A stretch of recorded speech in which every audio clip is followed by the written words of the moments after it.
সব সময় সুস্থ থাকতে চাইলে সকাল বিকাল একটি দোয়া 3 বার পাঠ করুন। প্রিয় ভাই এবং প্রিয় বোনেরা আমার, এটা আমার কোনো কথা নয়, নবীজি সাল্লাল্লাহু আলাইহি ওয়াসাল্লাম নিজে জানিয়ে দিয়েছেন। আবু দাউদ শরীফের 590 নম্বর হাদিসের ভিতরে আল্লাহর হাবিব সাল্লাল্লাহু আলাইহি ওয়াসাল্লাম জানিয়ে দিয়েছেন, কোনো ব্যক্তি যদি সব সময় সুস্থ থাকতে চায় তাহলে সে যেন সকাল বিকাল এই দোয়াটা 3 বার করে পাঠ করে। প্রিয় ভাই এবং প্রিয় বোনেরা আমার, মনে রাখবেন সুস্থতা হচ্ছে অনেক বড় একটি নিয়ামত। এই সুস্থতা যে কত বড় নিয়ামত, এটা আপনি একজন অসুস্থ মানুষকে জিজ্ঞেস করলে আপনি জানতে পারবেন।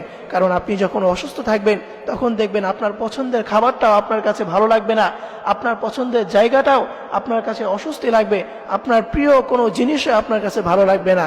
এই জন্য প্রিয় ভাই প্রিয় বোনেরা আমার, বেশি বেশি আপনার এই দোয়াটা পাঠ করবেন, তাহলেই আপনি সুস্থ থাকতে পারবেন। সুস্থতা যে কত বড় নিয়ামত। একবার হযরত মূসা আলাইহিস সালাম, তিনি ছিলেন কালিমুল্লাহ, তিনি একবার আল্লাহ তাআলাকে মজা করে তিনি বললেন যে আল্লাহ, ধরে নিন আপনি আমার জায়গায় আছেন এবং আমি যদি আপনার জায়গায় থাকতাম তাহলে আপনি কি চাইতেন। অর্থাৎ মূসা আলাইহিস সালাম বুঝাতে চাইলেন যে আমি যদি আল্লাহ থাকতাম এবং আপনি যদি আমার জায়গায় মূসা থাকতেন তাহলে আপনি কি চাইতেন। তখন আল্লাহ রাব্বুল আলামিন বলছেন যে মূসা, এটা কখনো সম্ভব না। তখন মূসা আলাইহিস সালাম আবারও বললেন যে আল্লাহ, আমি জানি এটা সম্ভব না, এরপরও আপনি ধরে নেন যে আপনি যদি আমার জায়গায় থাকতেন তাহলে আপনি কি চাইতেন। তখন আল্লাহ রাব্বুল আলামিন বলছেন যে আমি সুস্থতার নিয়ামত চাইতাম। সুবহানাল্লাহ।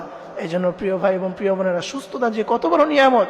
আপনি যদি সুস্থ না থাকেন তাহলে দুনিয়ার কোনো কিচ্ছু আপনার ভালো লাগবে না, পুরো দুনিয়াটাই আপনার কাছে অস্বস্তিকর মনে হবে আপনি যদি অসুস্থ থাকেন। এই জন্য প্রিয় ভাই এবং প্রিয় বোনেরা আমার, এই দোয়াটা বেশি বেশি পাঠ করে আল্লাহ তাআলার কাছে সুস্থতার নিয়ামত চাইতে হবে। সেই দোয়াটা হচ্ছে, আপনি পড়বেন আল্লাহুম্মা আফিনি ফি বাদানি, আল্লাহুম্মা আফিনি ফি সামঈ, আল্লাহুম্মা আফিনি ফি বাসারি, লা ইলাহা ইল্লা আনতা। এই দোয়াটা আপনারা বেশি বেশি পাঠ করবেন।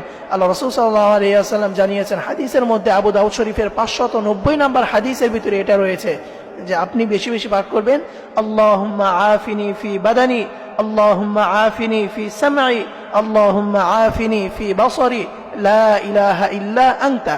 এই দোয়াটা আপনারা সকাল বিকাল হাতে গুনে গুনে 3 বার পাঠ করবেন, ফজরের নামাজের পরে এবং মাগরিবের নামাজের পরে। আপনারা যদি এটা নিয়মিত পাঠ করতে পারেন তাহলে ইনশাআল্লাহ আল্লাহ রাব্বুল আলামিন আপনাকে সব সময় সুস্থতার মধ্যে রাখবেন।